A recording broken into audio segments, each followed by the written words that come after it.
Okay, in Python there is three type of statement. I already mentioned this thing in last lecture also.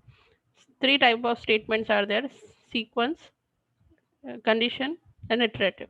Simple statement that you have learned till now, whichever program you have learned till now, it's all our sequential program. Why it's called sequential? Output starts from the first line of the code and till the last line. No line will be skipped. No line will be repeated. Everything is output will be given to top to bottom sequentially. Yes, there are some statement which needs to have run on particular condition. कोई condition अगर satisfy होती है तो उसका output display करना है, otherwise नहीं display करना है. इस तरह से अगर हम कंडीशनल बेस्ड जाते हैं तो it's called conditional statement. Third type of statements are iterative statements. In this, based on certain condition, exit criteria के हिसाब से लूप कंटिन्यू घूमती रहती है जब तक उसकी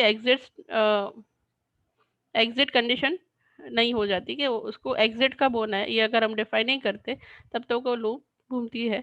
कई बार ऐसे स्टेटमेंट होते हैं जिसको हमें बार बार शो करवाना होता है तो उसको हम लूप में डाल सकते हैं, rather typing that statement sequentially. तो there are three type of statement. Sequential आप लोग पढ़ चुके हो, उसके डीप में अभी हम नहीं जाएंगे. So here is we are going to learn about the sequential statement. Sequential statement will start with the if condition. If के बाद आप कंडीशन देते हो, कंडीशन फुलफिल होगी तो उसके ब्लॉक के अंदर आपने जितने स्टेटमेंट लिखे हैं वो रन होंगे, otherwise it won't run. Okay, तो हमने एक सिंपल सा प्रोग्राम देखा था जिसमें हमने पास या फेल का देखा था. तो एक बार हम फिर से देख लेते हैं, या तो वो प्रोग्राम करवा लिया है तो एक बार एलिजिबल फॉर वोट और नॉट वो देख लेते हैं. तो आपने कल अगर प्रोग्राम किया होगा तो you are get correct your code if any changes is there. हम क्या लेंगे, यूज़र से एज लेंगे. यस, यूज़र की एज इंटीजर में ही होती है इसलिए हमने इंट ले लिया. Then input, then enter your age. Yes, this is the age we have taken from the user. अब हम चेक करेंगे simply if is a statement which is used to put the condition if age is greater than or equals 18.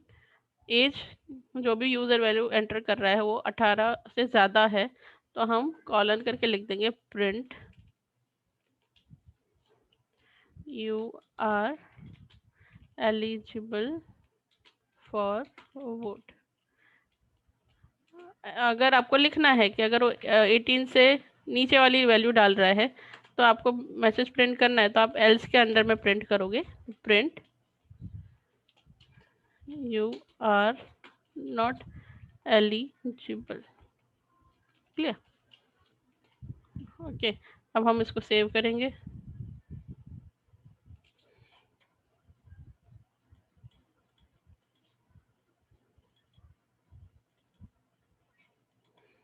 If condition के साथ कुछ होगा vote करके.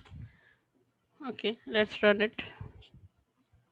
यहाँ पे यूज़र अपनी एज डालेगा, से एज इज 30 तो you are eligible for vote. हम लेज़र एज डालेंगे like we are getting the age of 13 तो लेस हो गया तो यू आर नॉट एलिजिबल. ये एक बहुत सिंपल सा प्रोग्राम है जिसमें एक ही क्राइटेरिया है. ये क्राइटेरिया है कि एज ग्रेटर देन 18 है तो एक मैसेज प्रिंट करवाना है और कुछ भी नहीं. पर in your programs it might be possible there is the certain conditions. हम वो थोड़ा रहने देते हैं, बाद में सीखते हैं. ओके, अब हम इसके रिलेटेड प्रोग्राम कैसे कैसे आ सकते हैं अब हम उस पर ध्यान देते हैं. देखो, अगर आपको एक मैं क्राइटेरिया देती हूँ, आपको ये फाइंड करना है कि एक नंबर दूसरे से डिविजिबल है कि नहीं. You have to get two numbers from the user. Suppose आपने एक नंबर लिया 12, दूसरा एक नंबर लिया 6. You are getting my point? You have to take the two value from the user. Kindly, suppose you have to take the two values from the user. अब आपको ये check करना है कि वैल्यू 2 वैल्यू 1 से divisible है कि नहीं. तब कौन सा लॉजिक लगाओगे, सोचो. कंडीशन क्या है, find whether number is divisible by other or not। ठीक है, तो हम दो वैल्यू यूजर से ले लेंगे। ठीक है, तो number 1 is equals to integer input enter number 1। Clear. वैसे ही हम नंबर 2 ले लेंगे। Ma'am the screen is not share. हाँ, स्क्रीन शेयर नहीं है। स्क्रीन शेयर नहीं है। Okay, sorry sorry sorry, extremely sorry. Okay, दूसरा नंबर ले लेंगे, इनपुट एंटर नंबर 2। ठीक है, अब हम एक रिमाइंडर करके फंक्शन रिमाइंडर करके वेरिएबल ले लेंगे, rem is equals to number 1 modulo number 2।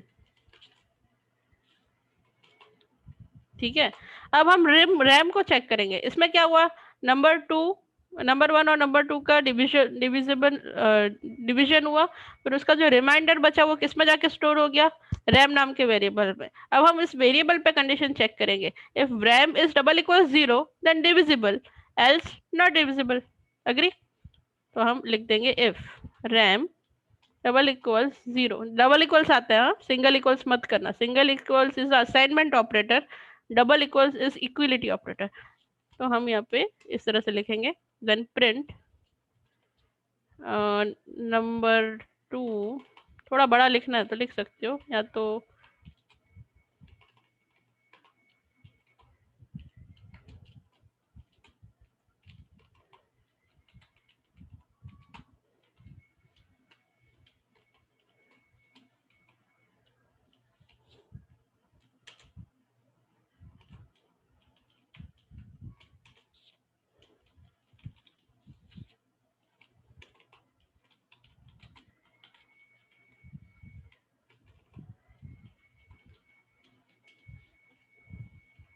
Let's run it.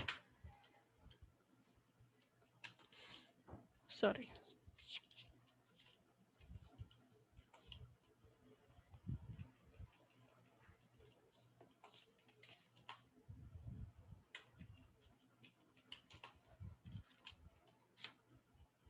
Number 1 डालते हैं 12, नंबर 2 डालते हैं 6, 6 इज डिविजिबल बाय 12, यस। अब थोड़ा और नंबर डालते हैं, एक डालते हैं 13, दूसरा डालते हैं 2, not divisible. Agree. Easy, very simple. थोड़ा सिर्फ आपको ये समझ में आना चाहिए कि लॉजिक अप्लाई कैसे करना है। Okay, now we are going to make the program of find weather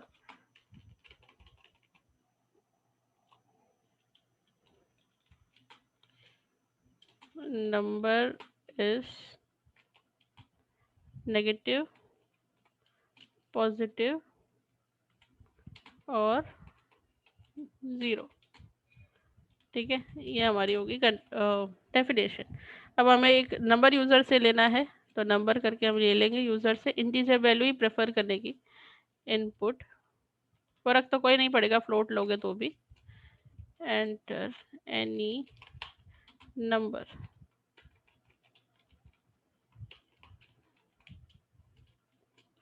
ठीक है, अब सिर्फ नंबर पे चेक करना है, if number is greater than 0 तो वैल्यू क्या प्रिंट करवानी है आपको, प्रिंट नंबर इज पॉजिटिव। अब आपको एल्स नहीं लिखना है, एल्स में एक और कंडीशन चेक करवानी है, तो आप कुछ इस तरह से लिखोगे, ALIF, एल्सिफ। पूरा एल्सिफ पूरा नहीं आएगा, एलिफ, एल्सिफ। यहाँ पे एक कंडीशन आपको चेक करवानी है, नंबर इज लेस देन 0 तो प्रिंट नंबर इज नेगेटिव। अब एक और कंडीशन चेक करानी है, नहीं चेक कराओ सीधा एल्स में लिख दो नंबर इज 0 तो भी सही है। नंबर या तो 0 से बड़ा होगा या 0 से छोटा होगा या खुद 0 होगा। तो एल्स में एक और कंडीशन लिखनी है तो भी लिख सकते हो, नहीं तो सीधा लिख सकते हो एल्स प्रिंट नंबर इज 0। अब ऐसा तो नहीं लिखोगे please enter valid number. Valid number और क्या होगा, यही होगा ना, नंबर इनमें से ही कुछ हो सकता है। Let's run it.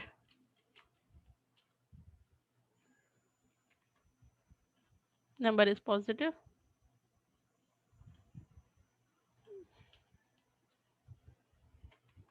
Number is 0. Number is negative. Clear? Now our definition is make a calculator. Calculator ही है. Okay. Let's make it. So we are going to take two values from the user. Number 1, integer value मैं prefer कर रही हूँ. It's not like that कि आप integer value के साथ work करो. आप चाहो तो float लिख सकते हो.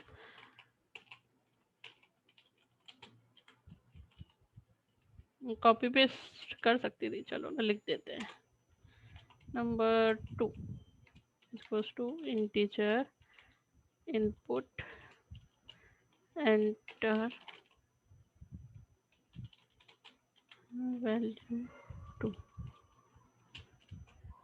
एक ऑपरेटर भी हमें यूजर से लेना है, इसलिए हम ऑप करके डाल देते हैं. इसमें स्ट्रिंग ही लेंगे, इसलिए इसको किसी में कन्वर्ट करने की ज़रूरत नहीं है. Just you have to write input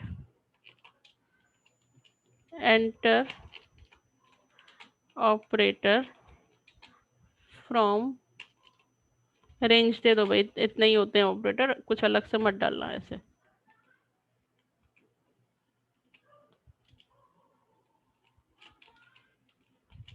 okay. अब किस तरह से कैलकुलेटर बनाओगे ध्यान से देखना. अब हमें कंडीशन कौन से ऑपरेटर किस पे चेक करनी है, नंबर 1 पे, नंबर 2 पे, क्या ऑपरेटर पे?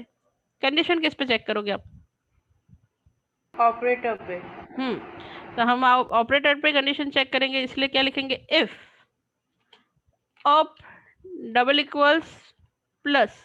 देखो स्ट्रिंग को इस तरह से कंपेयर किया जाता है सिंगल कोट्स में.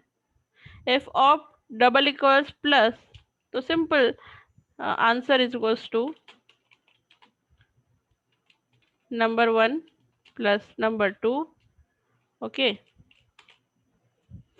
Print addition is answer. ठीक है, ये हो गया.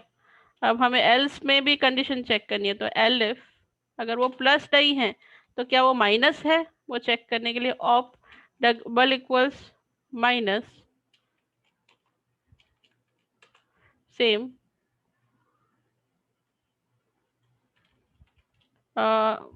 एडिशन सब्सट्रैक्शन ना लिखते हुए मैं सीधा लिखती हूँ आंसर, तो it will be easier for me.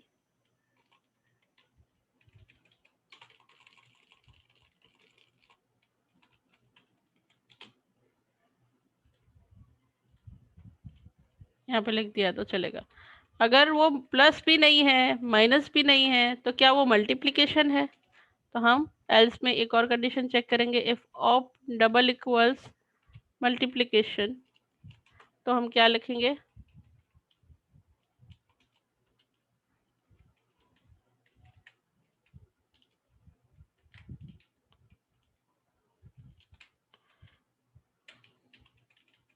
Multiplication. Okay. अगर वो प्लस नहीं है माइनस नहीं है मल्टीप्लिकेशन नहीं है तो क्या वो डिवीजन है, यूजर ने डिवीजन वाला ऑपरेटर प्रेस किया है, तो हम वो चेक करवाएंगे.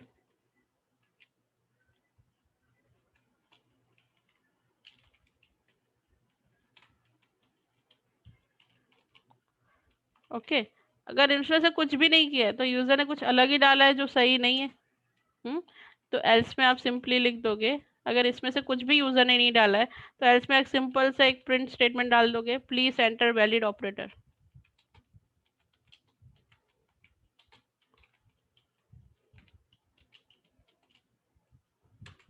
ठीक है, हर किसी में हमने आंसर वहीं प्रिंट कर दिया है, तो ज़रूरत नहीं है. नहीं तो यहाँ पे सिर्फ आप ऐसे कर सकते थे कि इन सबको मैं कमेंट में डाल देती हूँ, या इस तरह से करो, या बार बार आंसर का स्टेटमेंट ना लिखना पड़े. तो देखो हर कोई भी कंडीशन होगी, मतलब कोई भी ऑपरेटर डालेगा तो इनमें से कोई एक ही कंडीशन सेटिस्फाई होगी, मल्टीपल तो नहीं होने वाली। तो सारे ऑपरेटर का लॉजिक लिखने के बाद यहाँ पे लास्ट में अपनी इफ कंडीशन के ब्लॉक के बाहर आप यहाँ पे एक स्टेटमेंट प्रिंट कर सकते हो, प्रिंट आंसर इज आंसर। क्या हमने वेरिएबल सब में सेम लिए हैं? मेरी बात समझ रहे हो? ध्यान से मैं क्या बोल रही हूँ वो सुनो। ये तीनों वैल्यू डालने के बाद इन 1 2 3 4 5 ब्लॉक में से कोई एक ही ब्लॉक रन होगा ना एक टाइम पे, तो दोनों तो होने वाले नहीं है। तो rather typing each and every time answer print करने की जगह आप वहां सिर्फ लॉजिक लिख लो। हर बार आपने वेरिएबल तो आंसर ही लिया है, तो आप इस पूरे ब्लॉक के बाहर आके भी आंसर प्रिंट कर सकते हो। तो इससे क्या हुआ, आपका लाइन ऑफ कोड रिड्यूस हुआ। समझ आ रहा है? Let's run it. वैल्यू 1 डालते से 30, वैल्यू 2 डालते से 3, माइनस करते देखते हैं तो 27। ओके, फिर से रन करते हैं। 25 3, डिवीजन, डिवीजन में कुछ प्रॉब्लम है, नेम करके कुछ डाल दिया है क्या मैंने? डिवीजन, अच्छा आंसर को ही मैंने कमेंट में डाल दिया इसलिए।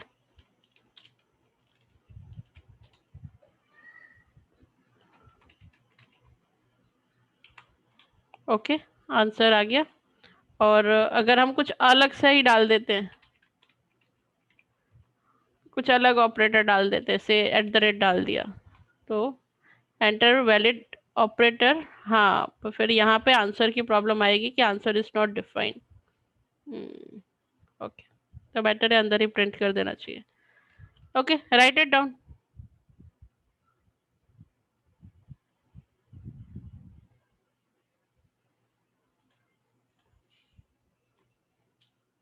1 मिनट।